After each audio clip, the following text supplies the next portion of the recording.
Ya, ini banyak pendeta kami bawa sini supaya bisa ngatasi. Ngomong kamu, apa alasanmu? Kenapa kamu tiba-tiba bawa tamu-tamu ke sini untuk mengganggu, memberhentikan orang jangan sampai ada ibadah di sini? Adakah kami pergi melarang kamu sholat di sana? Bicara, apa alasanmu? Ya, saya ikut-ikutan juga. Ikut-ikutan siapa? Ya, warga. Warganya mana? Panggil wargamu yang kau bilang ikut-ikutan warga. Pasti ada itu. Ada, orang di belakangmu pasti ada. Memang nada saya harus keras. Apa? Siapa-siapa supaya nanti jangan lagi anu. Kami minta kepada Bapak Jokowi, apakah Bapak Presiden, Bapak Kapolri sengaja udah mengadu domba anak bangsa ini? Kalau begitu, sungguh Bapak Jokowi tidak pantas Anda menjadi pemimpin negeri ini yang sudah mengacak-acak persatuan Indonesia. Sila ketiga dalam Pancasila, persatuan Indonesia. Berarti Anda, Bapak Jokowi, sudah tidak sepatutnya Anda teriak, saya Pancasila, saya Pancasila. Anda pendusta.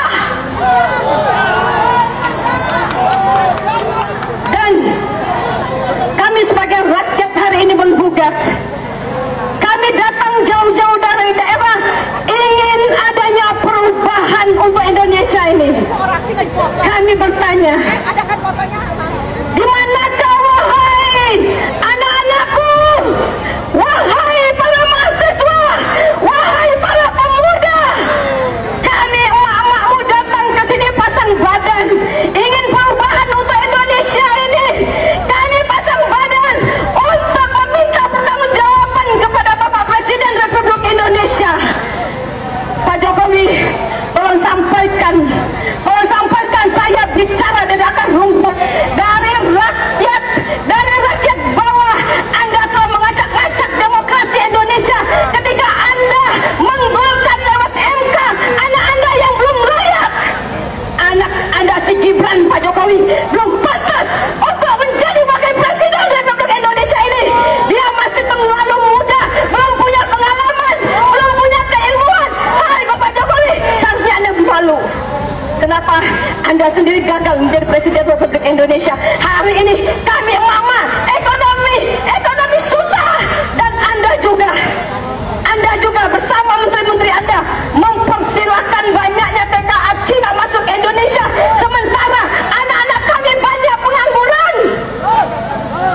Sekali lagi, hari ini kami dari akar rumput akan teriak. Kami akan teriak, Bapak Jokowi, Anda sudah gagal menjadi Presiden Republik Indonesia. Selayaknya Anda mundur untuk memimpin negara ini. Dan belum pantas anak Anda, baik dari misalkan anak Anda yang bernama Kaisang, memimpin satu partai. Sungguh, apa yang bisa dibawa oleh Kaisang? Kaisang belum pantas untuk menjadi pemimpin satu partai. Dan itu saja dari kami.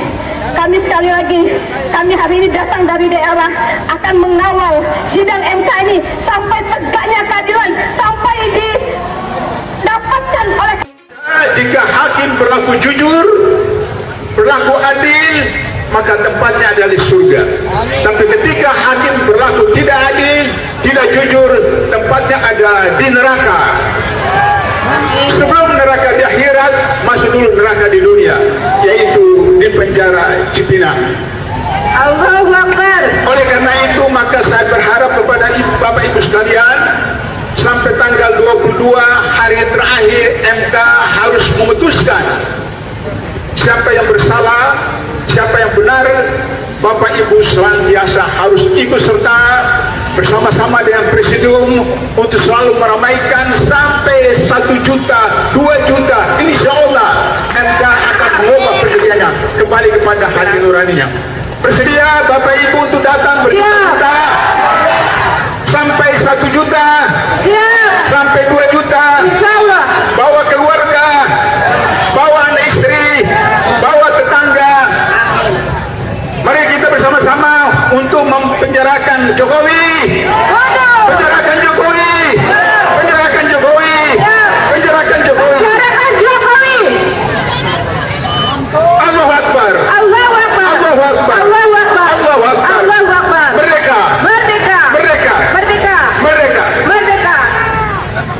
batal keputusan pemilihan umum Republik Indonesia nomor 1632 tentang penetapan pasangan calon peserta pemilihan umum presiden dan wakil presiden tetap. Siapapun jangan dimanfaatkan supaya apakah Pilpres 2024 kemarin telah dijalankan secara bebas, jujur dan adil? Izinkan kami menyampaikan jawabnya, tidak. Yang terjadi adalah sebaliknya. Independensi yang seharusnya menjadi pilar utama dalam penyelenggaraan pemilu telah tergerus akibat intervensi kekuasaan yang tidak seharusnya terjadi. Penggunaan institusi negara untuk memenangkan salah satu calon yang secara eksplisit tidak memenuhi kriteria yang ditetapkan. Terdapat pula praktek yang meresahkan di mana aparat daerah mengalami tekanan, bahkan diberikan imbalan untuk mempengaruhi arah pilihan politik, serta penyalahgunaan bantuan-bantuan dari negara, bantuan sosial yang sejatinya diperuntukkan untuk kesejahteraan rakyat, malah dijadikan sebagai alat transaksional untuk memenangkan salah satu calon. Bahkan intervensi ini sempat merambah hingga pemimpin Mahkamah Konstitusi. Ketika pemimpin Mahkamah Konstitusi yang seharusnya berperan sebagai jenderal benteng pertahanan terakhir menegakkan prinsip-prinsip demokrasi terancam oleh intervensi, maka pondasi negara kita, pondasi demokrasi kita berada dalam bahaya yang nyata. Kami menuntut panjenengan mau menandatangani pernyataan mendukung hak angket dan pemakzulan Jokowi. Bagaimana? Dan panjenengan sebagai Bapak Ketua DPR mau bersama dengan rakyat menyampaikan aspirasi panjenengan. Hati-hati Bapak Ibu, jangan main-main. Panjenengan bisa main-main dengan kami rakyat. Tapi penduduk langit akan mencatat semua perbuatan panjenengan. Akhirat itu tidak ada pembelanya, tidak ada pengacaranya. Kami menolak pemilu curang. Dan kami menolak politik dinastik di negara ini. Oleh sebab itu, saya mewakili emak-emak yang hari ini menangis karena kondisi ekonomi semakin berat. Sebagai seorang muslim, mengajak panjenengan semua, kalau panjenengan masih merasa manusia, mari berjuang bersama kami untuk negara ini. Saya takut kalau kita diserahkan pada pemimpin yang zalim. Allahumma anzil alaihim malakal ladzi la yuradu anil qaumiz zalimin. Ya Rabb, turunkan azabmu pada Jokowi dan sekutu-sekutunya. Azab yang tidak dinikmati, yang tidak diinginkan oleh orang-orang zalim. Ya Rabb, turunkan. Allahumma ashibhim adada wa qulhum badada. Hitung jumlah mereka yang jahat, hitung jumlah mereka yang menjual negeri ini, dan habiskan mereka semuanya. Ya Rabb, anak-anakku yang beragama, yang Islam Kadiyah, tapi mereka beragama Nasrani, Katolik, Protestan dan yang lainnya, mereka punya Tuhan. Tapi Jokowi, dia tidak punya Tuhan. Mereka punya Tuhan, tapi Jokowi, dia tidak punya Tuhan. Saudaraku, anak-anakku, saya sengaja menyempatkan datang. Usia saya sudah 74 tahun lebih 2 bulan.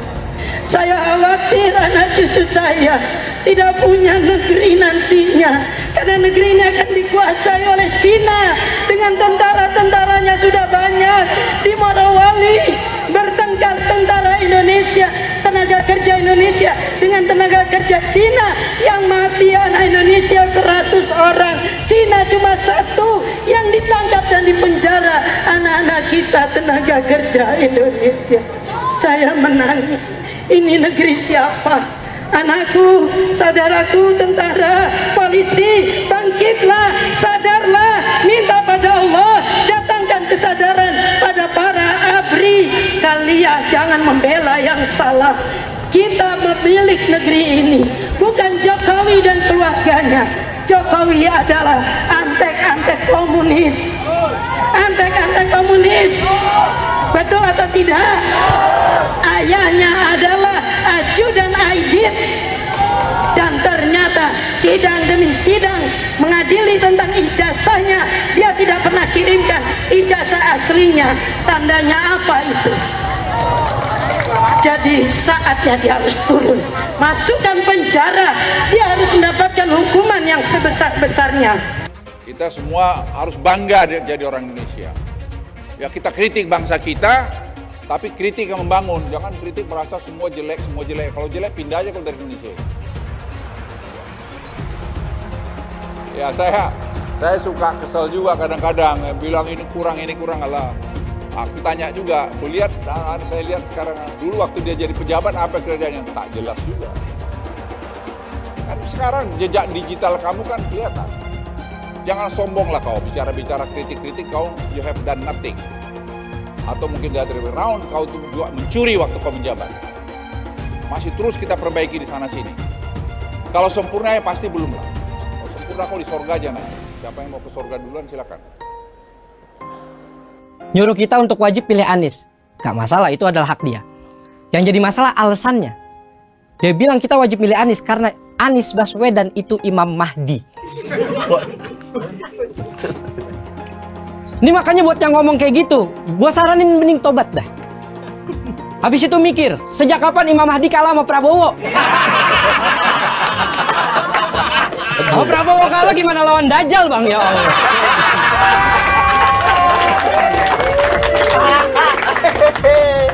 Dari sekian banyak penyampaian aspirasi, dari berjilid-jilid diskusi, belum ada solusi untuk negeri ini. Maka kami emak-emak atas nama aliansi masyarakat yang peduli dengan negeri ini, tidak ada jalan lain bahwa pemimpin yang rusak, pemimpin yang tidak tahu malu, hanya satu jalannya, yaitu semuanya duduk di kantor DPR itu, duduk di sana, kuasai data dan minta kepada Puan Maharani untuk bukan memakzulkan Jokowi, tetapi lengserkan Jokowi, mundur Jokowi dari sebagai pemimpin. Apa gereja? Ini apa? Kalau saya agama Islam Betawi, kita dibohongin selama 10 tahun, pembohong lagi. Ada apa dengan gereja, Pak? Masalahnya Jokowi itu Cina banyak. Kita dibudakin zaman Soeharto, Cina lagi, jangan sampai Cina lagi. Nah, itu rasis itu. Zaman Soeharto nggak ada kecurangan, sah. Presiden, ini pembohong. Bohongin rakyat, tau nggak? Kita akan mendeklarasikan kemenangan, amin, dengan perincian sebagai berikut. Anies mendapatkan suara 54%.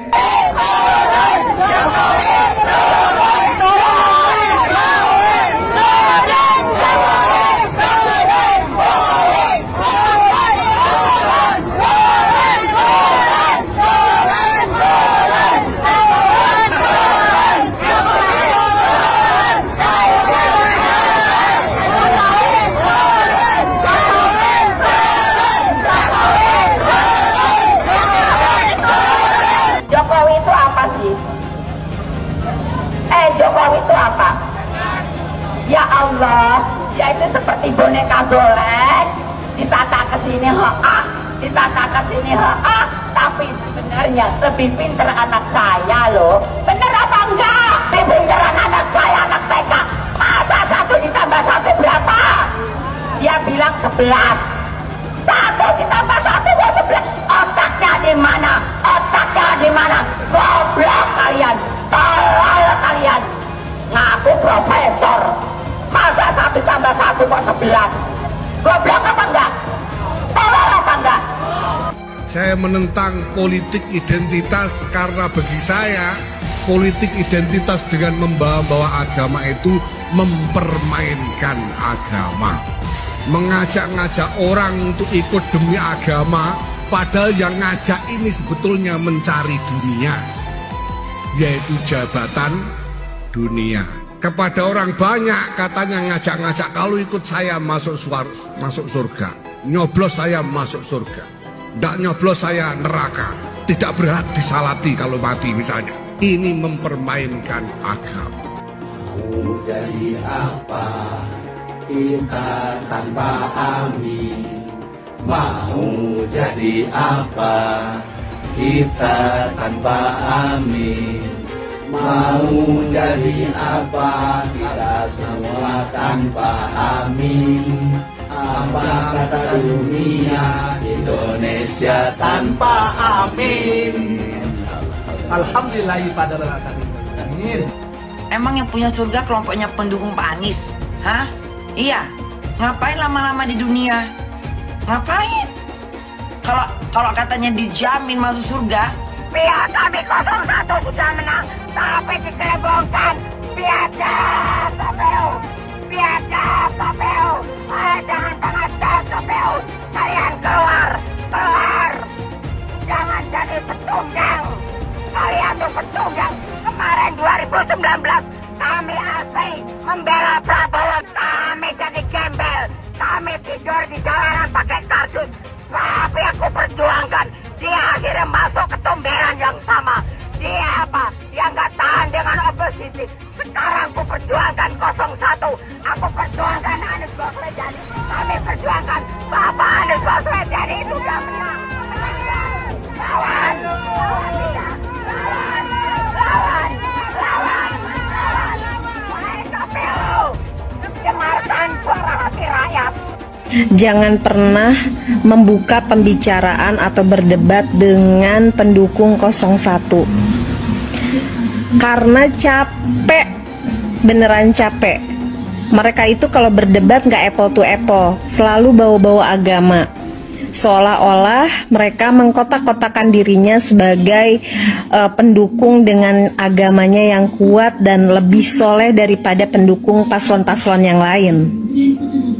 Jadi kan percuma ya, kalau kita berdebat pun tidak debat yang nyambung. Kan mereka ini kemarin bilang bahwa Anies Baswedan ini Imam Mahdi. Terus kemarin kampanye juga bilang bahwa malaikat Jibril sudah merestui Anies Baswedan ini sebagai hambanya Allah yang ditunjuk untuk memimpin negara ini. Nanti lama-lama mereka dipanggil sama malaikat Israel. Suara Anda jangan mau dibeli, itu menguntungkan oli. Marilah kita tegakkan demokrasi. Indonesia bukan milik dinasti. Indonesia bukan milik. Gak belok-belok. Gak milih Anies masuk neraka. Ya, emangnya Anies malaikat?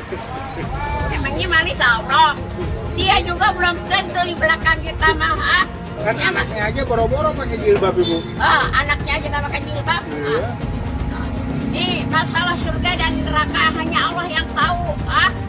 Barangkali jangan salah, Prabowo kan haji. Jangan merasa dia paling hebat. Jangan jual-belikan agama. Kita capres-capres aja. Nasional. Tadi viralin. Gitu. Indonesia aku maju. Bisa aja ya nggak?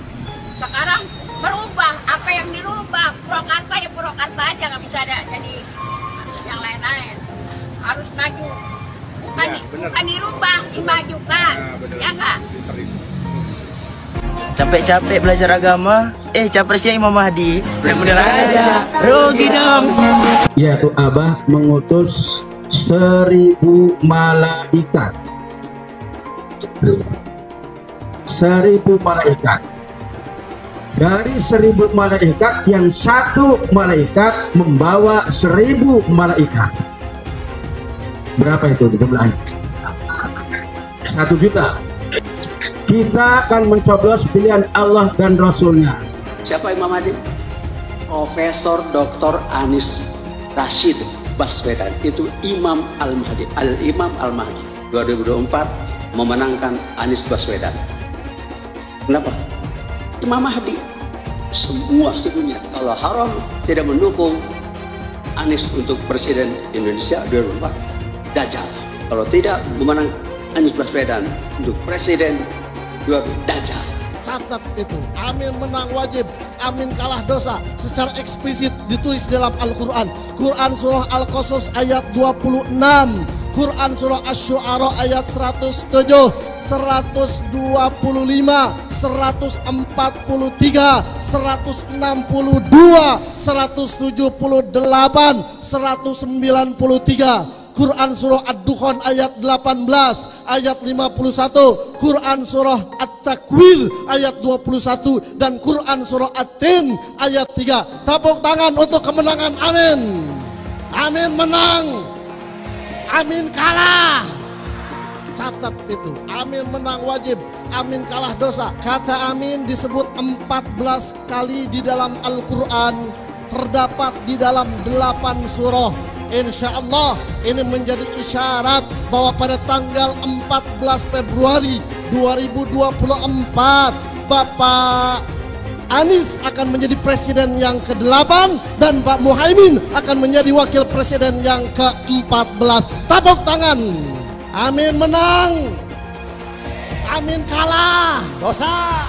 Hidup amin, hidup amin, caplos amin, menangkan amin, amin menang 1 putaran, amin, amin, amin menang wajib, amin kalah dosa, amin menang, amin kalah dosa. PKB sekarang, PKB-nya itu yang diambil Muhaimin Iskandar dicuri. Yang sudah mendukung Anies sebagai presiden harus dipertanyakan keislamannya. Hamba itu namanya Anies Baswedan. Dia akan panggil malaikat Jibril. Wahai Jibril, aku mencintai hambaku yang insya Allah namanya Anies Baswedan. Kabarkan kepada seluruh umatku, seluruh makhlukku, bahwa aku mencintai Anies Baswedan. Maka Jibril akan mengatakan kepada seluruh makhluk di langit, seluruh makhluk di bumi, cintailah Anies Baswedan. Maka insya Allah makhluk di langit dan makhluk di bumi semuanya akan mencintai Anies Baswedan dan mendoakan pada 14 Februari insya Allah Anies Baswedan Presiden Republik Indonesia. Siap Bekasi memenangkan Anies Baswedan 80%? Siap menang 1 putaran? Saya tidak mau pemimpin masa depan menyalahkan angin di kemudian hari. Anda kalau nyindir lain kali jangan pakai angin, Mas. Mau bilang lagi, jangan salahkan angin. Saya kan sampaikan soal angin ya kemarin. Angin tak ada KTP-nya. Angin itu bergerak dari sana sini. Ketika polutan yang muncul dari pembangkit listrik tenaga uap mengalir ke Jakarta, maka Jakarta punya indikator, karena itu Jakarta mengatakan ada polusi udara. Ketika anginnya bergerak ke arah Lampung, ke arah Sumatera, ke arah Laut Jawa, di sana tidak ada alat monitor. Ada orang yang bilang jangan cerita soal angin, maka dia tidak menghormati ilmu pengetahuan. Jangan sampai Indonesia jatuh ke tangan pembohong. Jangan sampai Indonesia jatuh ke tangan Anies Baswedan. Anies pintar asumsi bukan pintar bicara, tidak pintar kerja. DKI Jakarta sudah menjadi parameter Anies tidak pantas jadi presiden. Saya mensyukuri kenapa kalah, kenapa ditahan. Saya bersyukur atas itu semua. Saya coba bayangkan ya, kalau seandainya waktu itu kita menang, gitu ya, hari ini belum tentu kita bisa nikmati seperti ini. Kita bersyukur 5 tahun Tuhan izinkan kasih ke orang yang pintar ngomong untuk kerja. Coba kalau kita bayangkan gitu ya, kalau kemarin saya masih jadi gubernur, ini saya udah turun ini. Tapi yang pintar ngomong itu dikira orang hebat kan? Ini lebih berbahaya tahun 2024, langsung ketahuan karakternya. Langsung ketahuan itu. Di saya juga ada kutipan Pak di kamar saya Pak. Tulisannya, Jakarta telah mengambil keputusan yang fatal. Anies bilang dia akan membuka lapangan kerja. Yang dulu janjinya 200.000 lapangan kerja. Ternyata cuma omong kosong, alias cuma janji palsu. Soal pembangunan yang berkelanjutan. Dia bilang di Jakarta dia udah meneruskan yang udah baik. Lu jangan percaya ya, itu ngibul. Faktanya, nggak seperti itu loh. Belum lagi nih, program penanggulangan banjir. Jadi di daerah Jakarta itu ada daerah yang sebelumnya udah bebas banjir.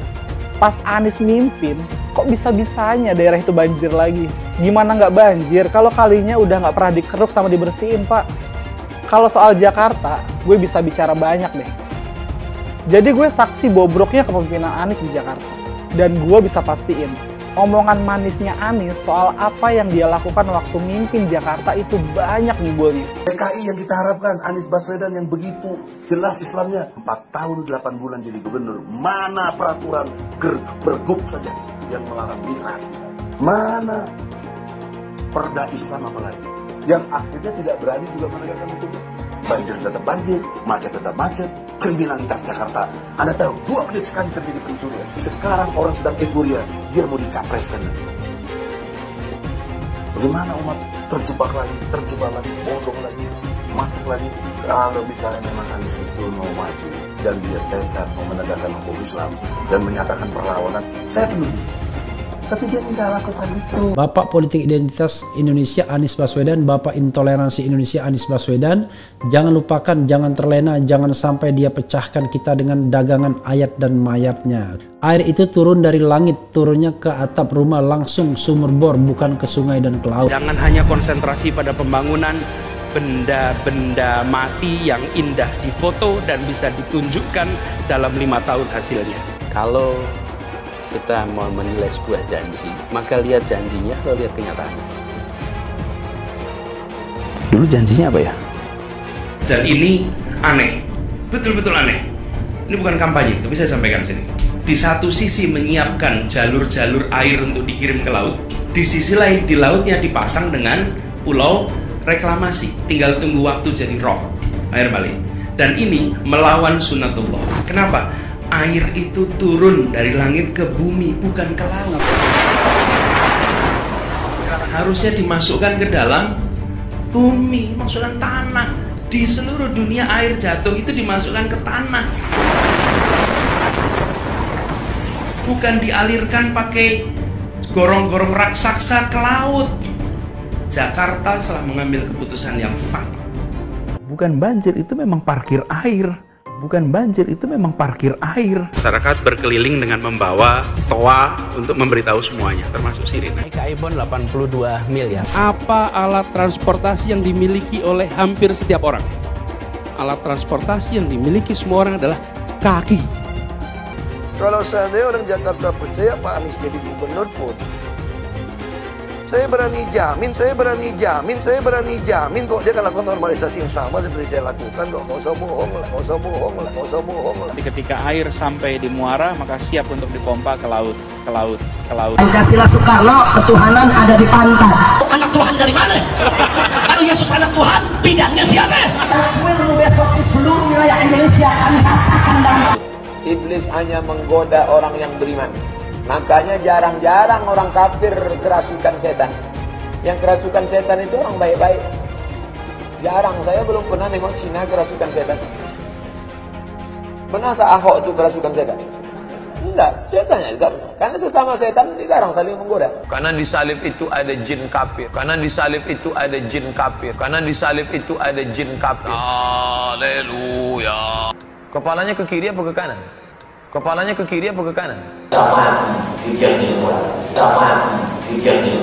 Tetap percaya salib itu lambang mulia, bukan jin. Kok ketawa? Aku nggak nyindir siapa-siapa loh. Saya nggak pernah mundur untuk kebenaran, keadilan, kejujuran, dan peri kemanusiaan. Gue nggak pernah mundur. Dan gue nggak pernah takut juga sama lu. Siapapun yang rasis, gue akan hadapin. Karena rasis itu tidak berperi kemanusiaan. Sama saya ditanya dulu kan, kamu nyesel nggak statement kamu di Pulau Seribu sehingga masih masuk penjara? Tidak pernah nyesel.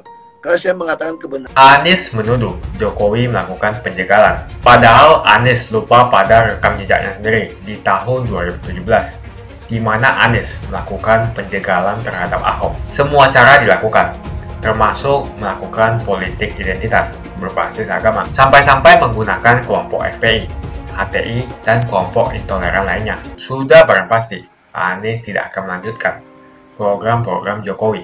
Legasi-legasi dari Pak Jokowi akan dihancurkan oleh Anies. Programnya akan diacak-acak oleh Anies Baswedan. Lihat Jakarta, hancur semua. Semisalnya Anies menang, maka Ibu Kota Baru atau IKN nggak akan jalan. Pembangunan akan di-stop. Kita bisa melihat rekam jejak Anies saat menjabat di Jakarta selama 5 tahun. Tidak ada satupun janji yang dipenuhi dan tidak ada kinerja yang bisa dibanggakan. Dari DP 0%, BOC, kelebihan bayar, Formula E, banjir, sumur resapan, jalan rusak, dan gonta-ganti nama jalan. Jika Anies menang, maka FPI dan HTI, Ormas Khilafah, akan kembali. Apa kita mau Pancasila diganti oleh Khilafah? Bagian Indonesia Timur yang mayoritas non-muslim pasti tidak akan setuju dengan Khilafah. Mungkin Indonesia akan bubar jika Anies memimpin. Perkataan Ahok sudah terbukti dan Jakarta sudah menjadi korban. Jangan biarkan Indonesia menjadi korban kibulan Anies Baswedan. Sewaktu Pak Jokowi terpilih jadi presiden kita yang ke-7 di tahun 2014, 10 tahun yang lalu, kita semua diliputi euforia besar. Pemilihan Pak Jokowi adalah kemenangan dari demokrasi yang berhasil kita rebut di tahun 1998. 16 tahun pasca kejatuhan Soeharto sang diktator, akhirnya seorang rakyat biasa, orang yang tidak punya darah biru politik dan juga bukan seorang tentara, dia berhasil terpilih menjadi orang paling berkuasa di Republik Indonesia. Rakyat menyambut kemenangan Pak Jokowi dengan sukacita. Dan dunia pun dibuat terkagum-kagum atas prestasi Indonesia tersebut. Waktu itu Pak Jokowi dan demokrasi Indonesia dipuji setinggi langit. Indonesia menjadi contoh sukses bagaimana demokrasi yang dibangun sejak tahun 1998 berhasil tumbuh subur di sebuah negara dengan penduduk muslim terbesar di dunia. Ya, memang begitu dahsyat dan bombastis media barat menyambut kemenangan Pak Jokowi kala itu, 10 tahun silam. Dalam edisi internasional yang terbit tanggal 27 Oktober 2014 tersebut, Time menulis bahwa Pak Jokowi akan memimpin Indonesia, negara nomor 4 dengan jumlah penduduk terbanyak, sebuah negara demokrasi yang memiliki kekayaan alam melimpah, dan negara dengan populasi muslim terbanyak di planet bumi ini. Majalah internasional Time yang termasyhur pun memajang foto Pak Jokowi di halaman sampulnya, dengan sebuah judul yang menonjolkan optimisme. A New Hope. Indonesian President Joko Widodo is a force for democracy. Sebuah kekuatan buat demokrasi. Di tengah kisah sukses demokrasi Indonesia dan Jokowinya ketika itu, yang dipuji di seantero dunia, pada kenyataannya pondasi-pondasi demokrasi kita masih sangat rapuh. Makanya kalau sekarang 10 tahun kemudian, di pemilu tahun 2024 demokrasi Indonesia seperti tiba-tiba runtuh. Tapinya nih, pada kenyataannya, waktu itu tidak banyak yang menyadari bahwa ada sesuatu yang rapuh dalam demokrasi kita. Ada sebuah ancaman yang tengah mengintai. Kelemahan demokrasi kita itulah yang bukannya diperbaiki, tapi malah dimanfaatkan oleh Pak Jokowi. Dan malah sebaliknya kondisi rentan masyarakat inilah yang kemudian dengan sukses dimanfaatkan oleh Presiden Jokowi buat cawe-cawe dalam pemilu yang baru lalu untuk memenangkan pasangan Prabowo Gibran. Dan dalam 10 tahun pemerintahan Pak Jokowi, kita tidak melakukan apa-apa terhadap kondisi yang berbahaya ini. Kita tidak melakukan perbaikan. Kita terus terbuai oleh kisah sukses demokrasi kita yang sesungguhnya rapuh ini. Suara dan aspirasi rakyat kalah oleh bansos, politik uang, dan tekanan aparat. Itu sebetulnya disebabkan bom waktu yang tengah mengintai kita itu. Semua ini disebabkan pondasi-pondasi demokrasi kita yang pada kenyataannya masih sangat rapuh. Ada sebuah cerita yang penting buat kita ketahui tentang pemilu di tahun 1955. Pemilihan umum kita yang pertama sekitar 70 tahun silam. Waktu itu upaya-upaya politik uang, pemberian amplop buat membeli suara rakyat sudah mulai dilakukan oleh para calon anggota legislatif yang nakal. Rakyat di zaman Orde Lama punya kesadaran politik yang tinggi. Jadi, walaupun di era tersebut tingkat buta huruf rakyat kita masih sekitar 90%, 9 dari 10 rakyat Indonesia tidak bisa baca tulis, Tapi mereka ini punya kesadaran politik dan harga diri sebagai rakyat pemilih dan manusia yang merdeka. Di era tersebut rakyat akan marah kalau mendapati ada politisi yang mencoba menyuap dirinya. Rakyat bukan cuma menolak politik uang, tapi dia bahkan bakal marah dan merasa diremehkan, merasa dilecehkan oleh para pelaku politik uang. Memang kesadaran rakyat sudah dirusak di era 32 tahun Orde Baru yang otoriter. Di masa inilah, suara rakyat bisa dan biasa dikondisikan untuk kemenangan golongan karya, kemenangan Golkar, kelompok elit penguasa di zaman Soeharto tersebut. Dan ini fatalnya kita. Kerusakan mentalitas dan partisipasi rakyat di era Orde Baru tersebut gagal kita tanggulangi ketika Indonesia masuk ke era reformasi, masuk ke era demokrasi. Tanpa perlu bisa baca tulis, rakyat punya kecerdasan politik, kemandirian pendirian, dan juga akhlak yang masih terjaga mulia. Kejujuran masih menjadi nilai penting dalam masyarakat di masa itu. Memutar waktu 70 tahun ke depan, ke tahun 2024, kondisinya sudah jauh berbeda. Sudah terbalik 180 derajat. Sekarang ini, walaupun rakyat kita mestinya sudah jauh lebih cerdas, hampir 100% rakyat bisa baca tulis, tapi politik uang, pemberian amplop buat membeli suara rakyat malah semakin marak, semakin terang-terangan, dan bahkan menjadi norma kelaziman. Maka disinilah ironi, sebuah ironi besar terjadi. 10 tahun berselang di tahun 2024, kemandirian politik rakyat bukan cuma gagal dibangun oleh presiden rakyat tersebut, gagal dibangun oleh Pak Jokowi, tapi malah sebaliknya. Praktek politik bansos dan politik uang yang sebelumnya marak di tingkat daerah, di ajang pilkada, politik bansos dan politik uang ini malah dibawa masuk oleh Pak Jokowi ke arena nasional, ke ajang Pilpres dan Pileg 2024. Inilah salah satu pondasi demokrasi yang rapuh tadi, yang sangat teramat rapuh, namun gagal buat kita perbaiki dalam 25 tahun era reformasi ini. Maka untuk kemenangan Pak Jokowi di tahun 2014, kita perlu berterima kasih kepada Presiden SBY waktu itu. Presiden Susilo Bambang Yudhoyono yang sudah membiarkan pemilu dan Pilpres 2014 berlangsung tanpa intervensi bansos dan aparat pemerintah. Tanpa intervensi polisi dan tentara. Inilah yang memberi peluang kepada rakyat biasa seperti Pak Jokowi untuk bisa sukses terpilih menjadi presiden. Jokowi takut legasinya dirusak Anies Baswedan. Lihat Jakarta, hancur semua. Lihat saja misalnya di Jakarta. Anies menghancurkan semuanya. Legasi-legasi dari Pak Jokowi akan dihancurkan oleh Anies. Programnya akan diacak-acak oleh Anies Baswedan. Wajar-wajar saja jika Jokowi dalam pusaran ketakutan ketika masa kekuasaan berakhir di tahun 2024. Sudah barang pasti, Anies tidak akan melanjutkan program-program Jokowi. Semisalnya Anies menang, maka Ibu Kota Baru atau IKN nggak akan jalan. Pembangunan akan di-stop. Legasi-legasi Jokowi akan hancur. Anies menuduh Jokowi melakukan penjagalan. Padahal Anies lupa pada rekam jejaknya sendiri di tahun 2017, di mana Anies melakukan penjagalan terhadap Ahok. Semua cara dilakukan, termasuk melakukan politik identitas berbasis agama, sampai-sampai menggunakan kelompok FPI, HTI, dan kelompok intoleran lainnya. Anies Baswedan sampai nekat berkoalisi dengan ormas preman berjubah agama. Di tahun 2024, Anies Baswedan akan kembali menggunakan strategi di tahun 2017. Kelakuan-kelakuan relawan Anies yang menjalankan strategi ini masih pakai pola yang lama. Pola yang lama berupa membangun opini negatif terhadap pemerintah dan Komisi Pemilihan Umum. Curangan Anies lainnya adalah melakukan kampanye sebelum waktunya, di mana dia mengganti namanya menjadi head start untuk membingungkan publik. Atau kecurangan Anies Baswedan yang menggunakan jet pribadi saat kampanye di mana-mana. Berapa kecurangan dari biaya kampanye yang menggunakan jet pribadi?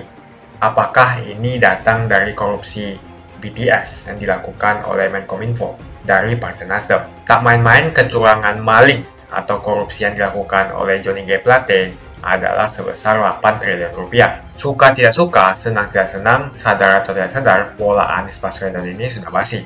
Nampaknya para relawan Anies sudah tak punya cara atau metode lain dalam berkampanye, sehingga memainkan strategi play victim. Memang basi sih strategi ini, tapi sangat terbukti ampuh, apalagi jika ditambahkan dengan jualan isu agama. Kita bisa melihat rekam jejak Anies saat menjabat di Jakarta selama 5 tahun. Tidak ada satupun janji yang dipenuhi dan tidak ada kinerja yang bisa dibanggakan. Dari DP 0%, OKOC, kelebihan bayar, Formula E, banjir, sumur resapan, jalan rusak, dan gonta-ganti nama jalan. Diketahui Anies pun masih berhutang 100 miliar kepada Sandiaga Uno dan sampai saat ini belum dibayarkan. Untuk jadi gubernur saja, Anies sampai berhutang 100 miliar kepada Sandiaga Uno dan belum dibayarkan. Apalagi jadi presiden. Berapa triliun yang akan Anies hutangkan? Dan bagaimana Anies bisa membayar utang triliunan itu? Apakah Indonesia siap untuk dijual? Jika Anies menang, maka FPI dan HTI, Ormas Khilafah, akan kembali. Apa kita mau Pancasila diganti oleh Khilafah? Bagian Indonesia Timur yang mayoritas non-Muslim pasti tidak akan setuju dengan Khilafah. Mungkin Indonesia akan bubar jika Anies memimpin. Perkataan Ahok sudah terbukti dan Jakarta sudah menjadi korban. Jangan biarkan Indonesia menjadi korban kibulan Anies Baswedan. Begitu saja opini saya tentang Anies Baswedan. Bagaimana opini kalian? Tuliskan di kolom komentar. Pastikan kalian semua menekan like di video ini. Dan jangan lupa bagikan video ini ke teman dan family Anda supaya mereka semua mengetahui tentang informasi ini. Tekan tombol subscribe dan bunyikan lonceng notifikasi supaya kamu tidak ketinggalan.